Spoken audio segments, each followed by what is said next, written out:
Hey guys, this is Martin again from Bug Bounty Service, and today I'm showing you yet again another cross-site scripting vulnerability. This time around a more difficult one because certain input is sanitized, but we will get back to that in just a moment. So if you can see here on our restaurant website, we have the book now option, right? So I'm going to book now, and I need to enter my full name. And so I just put for example, and email address, I put test@test.com, and the date is the 1st of January 2024, for example. What I immediately can see, well, what I can tell you first and foremost is both the full name and the email address fields are not vulnerable to cross-site scripting. They are fully sanitized, but in a real engagement, you would test them as well.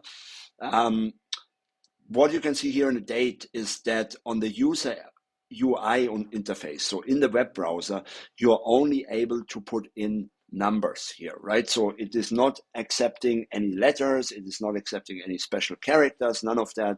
So only numbers are permitted.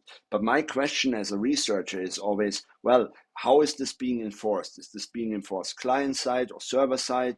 And very often developers simply forget that if you restrict something in the UI, you can still modify that request in Burp or any other web proxy. So let's try this out, right? Like let me turn the intercept button on here on Burp.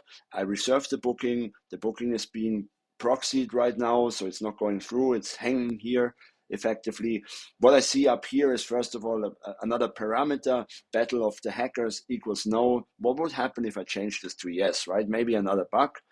So yes to no, true to false, false to true, always play with the combinations. But what I'm really concerned about here is this part.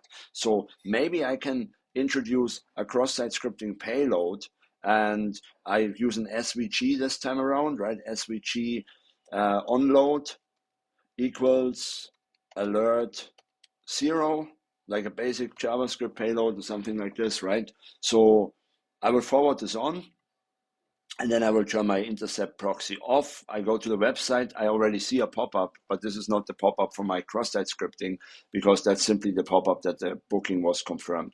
If I click OK here, I'm getting redirected, and in the minute I get redirected, I will see my executed JavaScript payload in there. Okay, so it definitely worked. That means the developers made the mistake that they only restricted entry client-side, but I was able to bypass this by simply proxying the request in Burp and then modifying the payload effectively. But this is another example of a cross-site scripting payload through an input field. I hope you like it, and I look forward to see you in one of the next videos. Thank you.